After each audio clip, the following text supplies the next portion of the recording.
Yes, thank you very much sa Komando Cho kadagito nga gundaway. Akat makasarsarita tayo itibiyang iti PIDEA Provincial Director ni Ma'am Noren Bautista.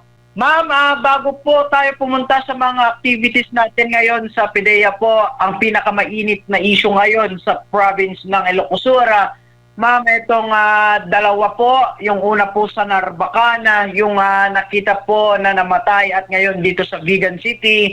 Ma'am, pareho po daw na dalawang ito ay may involvement sa drugs. Any comment po, ma'am? Hindi pa po ako makakomment regarding po sa dalawang bangkay na nakuha po dito dahil hindi pa po namin nakukuha yung pangalan po nila para ma-check po sa listahan po ng PIDEA. Kung talagang may involvement po sila sa amin, sa drugs po. Opo.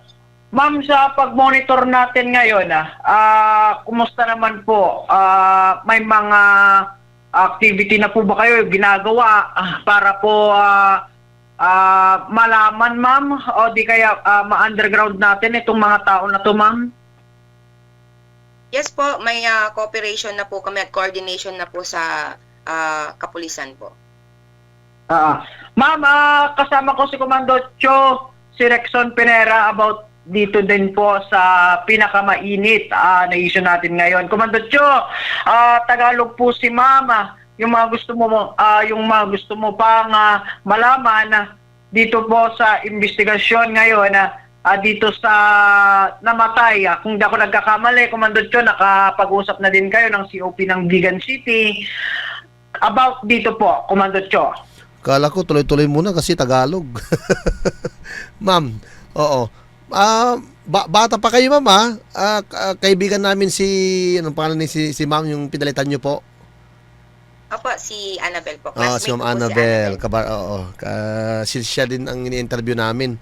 So, una sa lahat po, congratulations sa PIDEA po sa opisina nyo kasi previously marami kayong mga operations, legit operations about sa drugs. May mga nahuhuli na.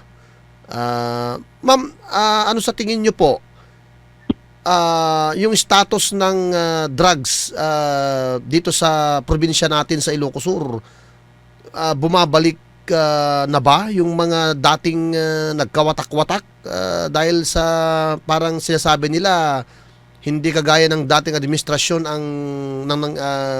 yung campaign nila ngayon kay Presidente Bongbong Marcos? Yes po, sa data po namin, sa mga nahuhuli namin is marami po kaming nahuhuli na mga naka-plea bargain. Actually, kahapon po, may buy-bust operation po kami. Yung isa pong huli doon is under plea bargaining po, naka-plea bargain po siya. So, sa mga nahuhuli namin and sa operation naman po is kasama namin palagi ang pulis, ang PNP po. So, nakikita namin na ang data po is talagang tumataas, lalong-lalo na yung mga dating nagbebenta, mga dating gumagamit is bumabalik po sila. Tapos ma'am, pansin lang namin kasi kami sa media, alam mo naman, nagwi-witness kami sa mga operations ng PNP, kasama kami dyan. Di ba nung una, previous years, mga may nahuhuli na buy-bust, mga worth 2,000, ganun. Pero ngayon, talagang less than 20,000 naman, mga 15, mga 5 grams up na. Anong ibig sabihin nun, ma'am? Lumalaki na ba yung demand o lumaki yung supply dito sa atin, mga binebenta yung mga nahuli? Ang ibig sabihin po nun is medyo dumadami po yung supply natin.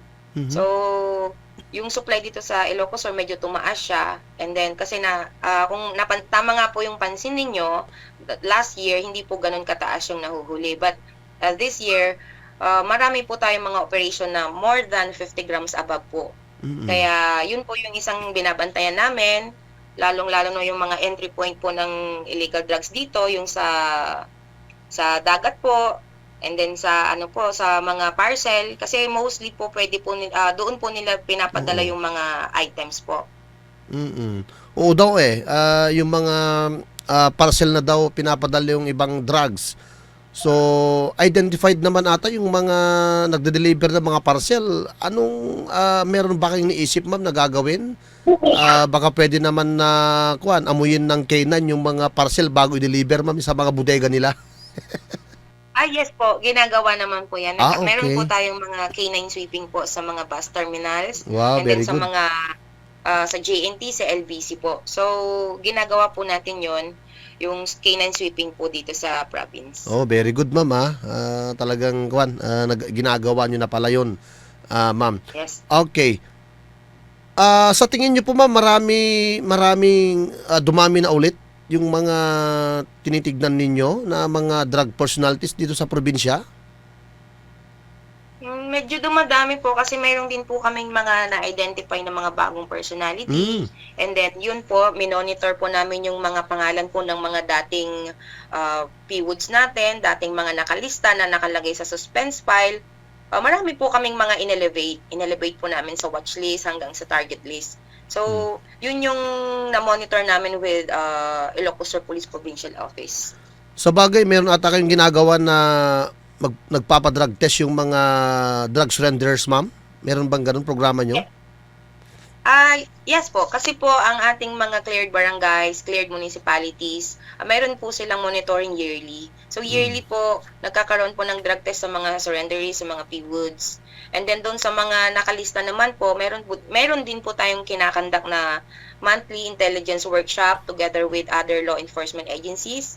Yan kasama din po namin dyan po kami nagmi-meeting sa Ilocos Sur Police Provincial Office. Actually, tomorrow mayroon na naman pong meeting para ma-check yung mga newly identified personalities natin and then yung mga dating nakalista na bumalik po ulit. Ma'am, sa monitor ninyo, walang nagtago ng mga drugs na nakuha sa sa dagat. Baka yun yung nebebenta dito, hindi naman.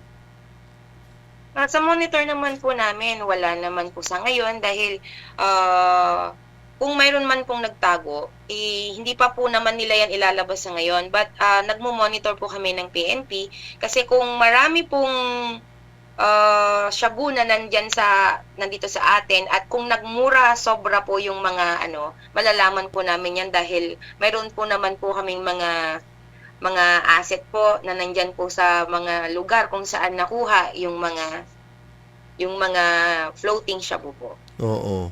Taga coastal area, baka magduda ka na, ma'am, no?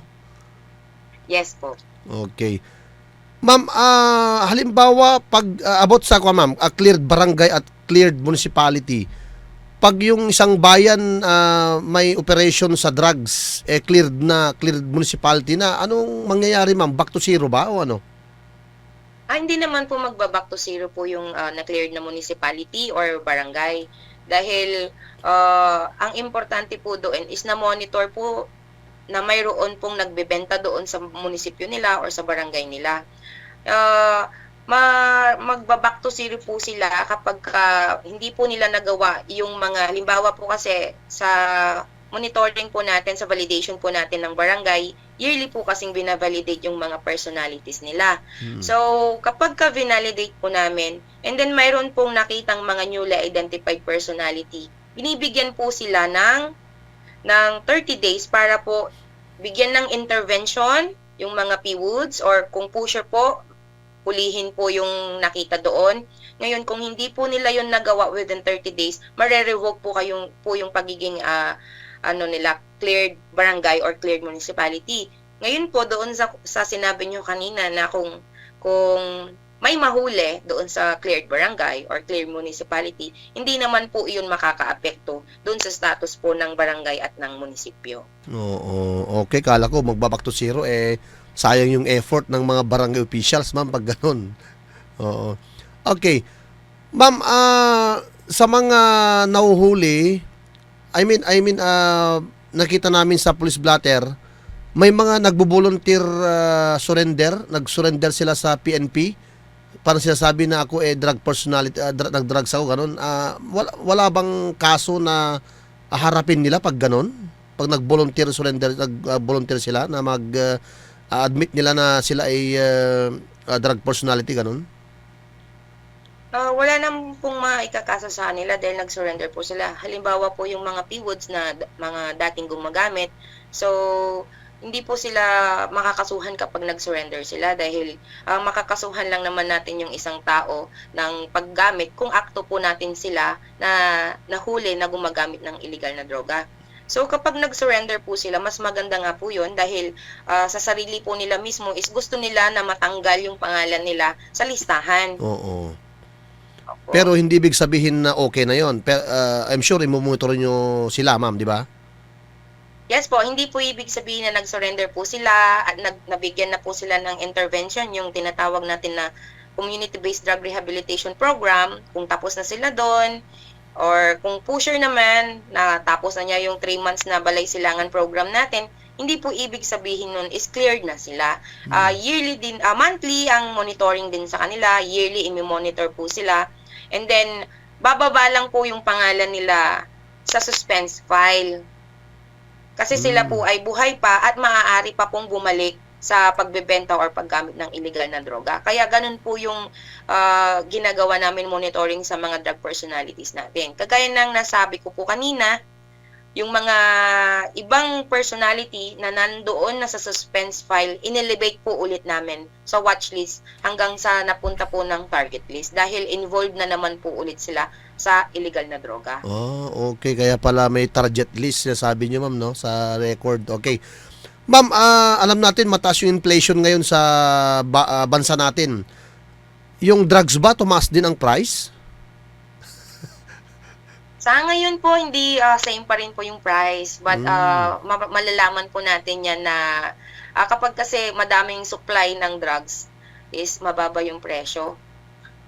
Okay. Kung kakaunti. Well, ganun doon sa law of demand. Law of supply and po demand na, pa din, ma'am. Okay. Ma'am, saan monitorin nyo dito? Saan galing yung mga drugs na nahuli dito? Anong sinasabi nila? Saan galing yung supply? Metro Manila ba? O ano? Dito rin, ginagawa? Yes po. Hindi po, wala po tayong reported na Shabu Lab. ano dito, na laboratory sa probinsya. So yung mga nahuhuli po natin dito sa probinsya is nanggagaling po ng Metro Manila.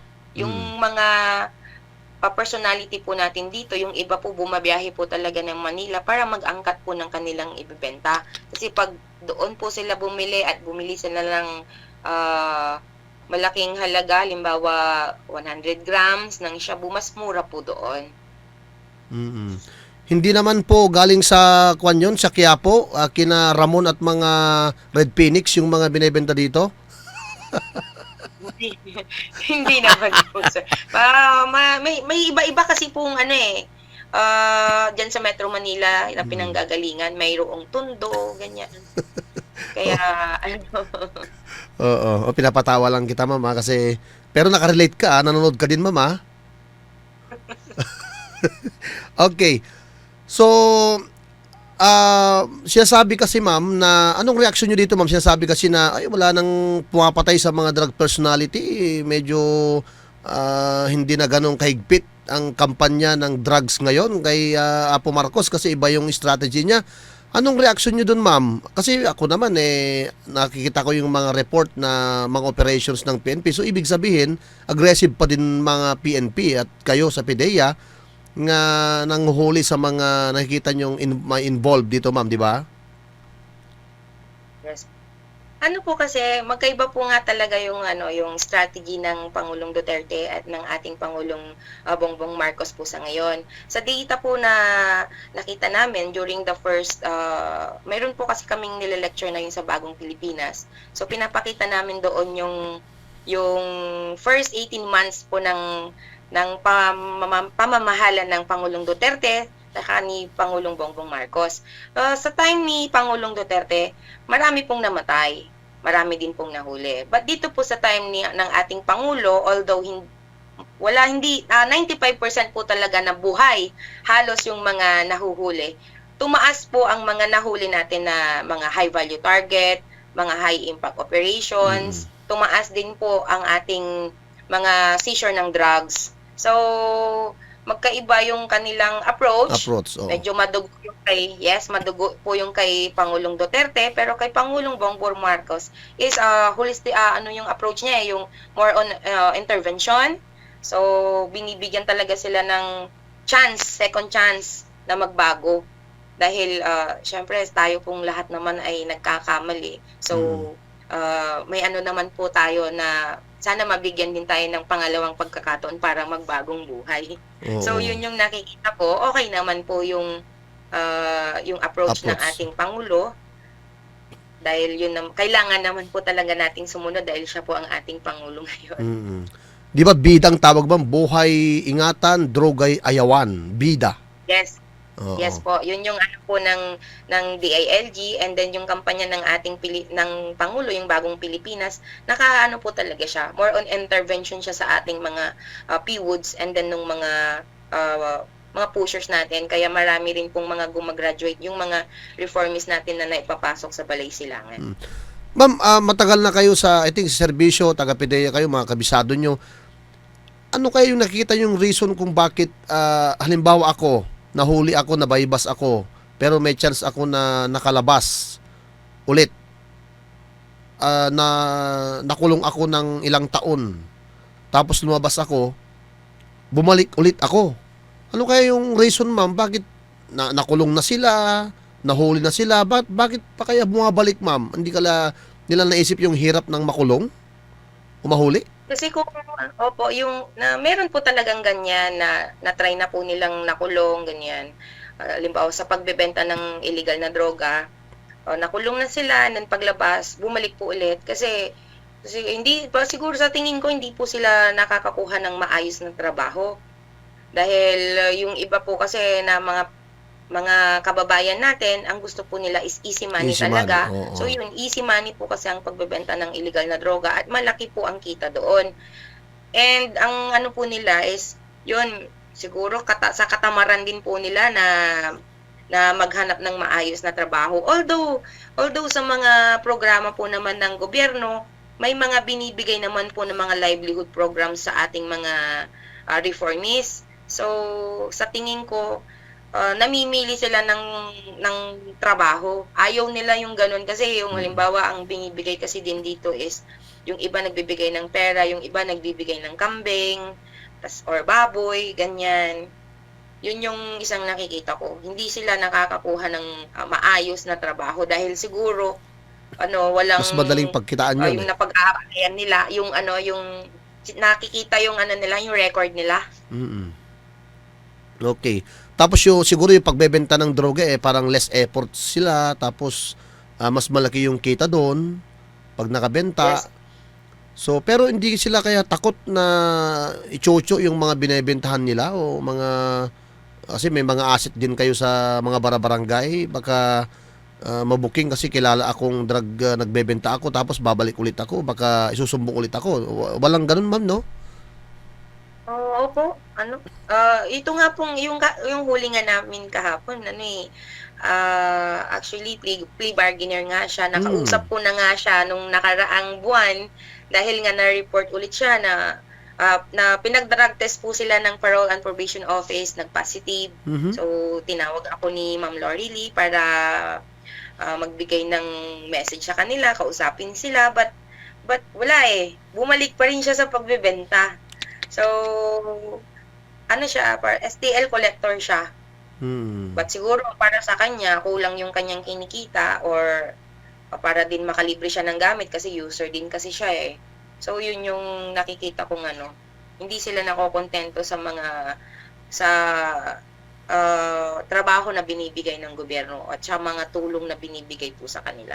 Tapos yung dating nagsusupply sa kanila, baka nalamang nakalabas na ulit siya, magaling siya na magbenta noon, baka in-encourage ulit, tapos pinangakuhan ng mas maraming kickback or yung sweldo niya, parang ganon.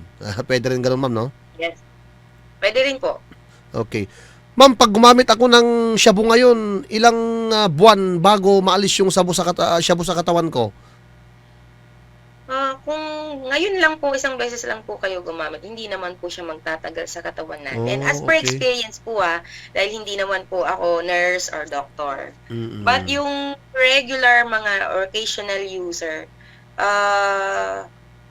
depende po kasi sa sa reaction din ng katawan nila kung paano din sila gumalaw. Kasi yung shabu kapag kakaunti lang naman ng nagamit, hindi naman siya gano'n nagtatagal sa katawan ng tao dahil naipapawis din po natin 'yon. But kung heavy user ka talaga, andiyan na po siya sa system mo kapag yung sobra-sobra yung paggamit. But kung parang first time user, hindi at saka konti lang naman yung ginamit mo, hindi siya gano'n magtatagal ng mga 2 weeks, 3 weeks, gano'n po. Okay. Okay. Ma'am, as PDEA Director, kunin ko lang yung reaction mo kasi, di ba, I think sa Congress, approved na third and final reading yung gagawing yung marijuana.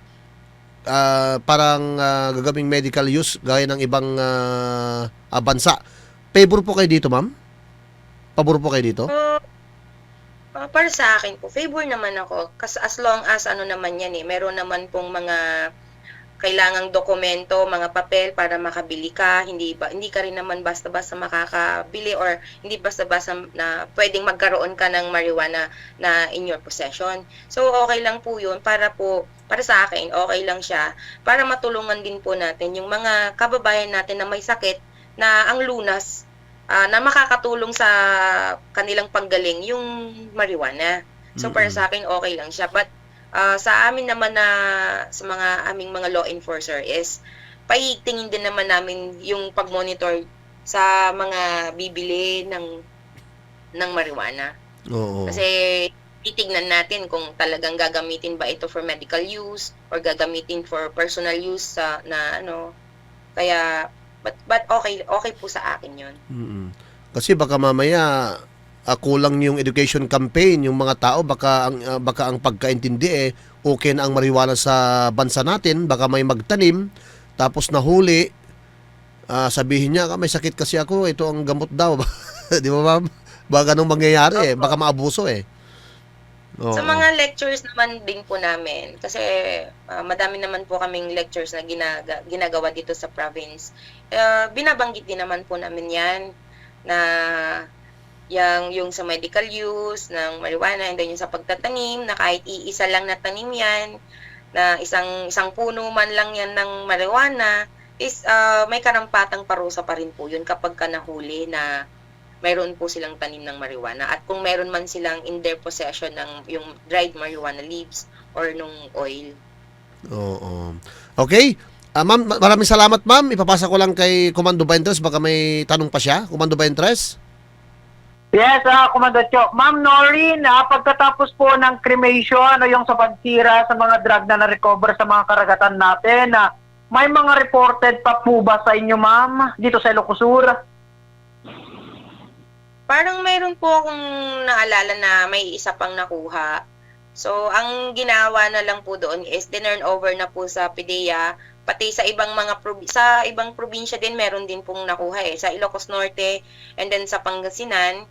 So, tinurn over po yun sa PDEA for custody and then inaayos po yung mga documentation po niya para po ulit sa destruction. Para masunog na po agad-agad yung mga ibang nakuhang floating shabu sa ibang probinsya. Parehas din po ba yung mga tatak nito, ma'am? Yes, parehas din po yung markings, parehas din po yung kanyang packaging. Actually, naalala ko nga, meron din pong isang nakuha sa Mindoro yata. Oriental Mindoro na same packaging. So, medyo umabot na po doon yung shabu na nakuha dito sa probinsya natin. So, yun is, yun nga, sa coordination po ng PNP, kaya na-check namin na mayroon din pong nakuha sa ibang region. Ma'am, sa pag-imbestiga nyo dito, galing po ba ito sa Pilipinas o galing po sa ibang bansa? Kasi sa mga na-recover po, nasa mga karagatan naman po dito sa Pilipinas at mayroon na din po yung katulad ng sinabi nyo sa Cagayan de Oro. Ano po yun, ma'am? Galing po ba dito sa Pilipinas kahit na yung packaging galing sa yung ibang tatak? Ano po yung masasabi nyo dito, ma'am? As per sa report po namin, initial report namin is hindi po siya galing dito sa Pilipinas. Galing po siya sa ibang bansa. And then other details po is hindi na po ako makakapagbigay ng ibang details dahil ongoing pa po yung investigation at yung pag-profile po doon sa mga shabu na nakuha natin. So, waiting po tayo ng result po sa profiling dahil yung profiling po ng shabu is titignan po yun, ikukumpara po yun sa mga shabu na nakuha po sa mga iba't ibang bansa. So, hinihintay namin yung result nun para po makapagbigay po ang PIDEA ng PNP ng report po sa publiko. Yes, ma'am. Ma'am, yung mga ongoing projects po natin, o yung mga activities, kumusta naman po yung mga sa susunod, yung mga programs po natin, ma'am? Dito po sa province, meron po kasi kaming Provincial Comprehensive Anti-Drug Plan. So marami kaming mga inputs na mga program na ginagawa na natin like the BADA capacitation, mga training of trainers, para sa mga BDCP implementers natin. Nagkakaroon din tayo ng mga MOA with couriers and national non-government offices. Meron din tayong mga prepare na mga seminars like Coast Watch seminar sa ating mga coastal barangays, coastal municipalities. And then meron din po tayong yung Barangay Drug Watch naman. I-discuss po dito yung trends po ng illegal drugs. And then, meron din pong ginagawa po na training, parang itong katapusan po ng August, may training po tayo dito ng seaport interdiction. And then, yung creation din po ng seaport interdiction, seaport interagency interdiction task group. So, maraming iba't ibang mga ahensya po ang magsasama dito para po mas mabantayan pa po natin ang ating mga coastal areas dahil isa po yan na malaking part ng province na pwedeng pasukan ng illegal na droga. And then sa meron na rin po tayong yung Lawag International Airport Interagency Task Group. Meron na po tayo niyan. And then ino-organize din po natin yung mga natin, yung Barangay Information Network.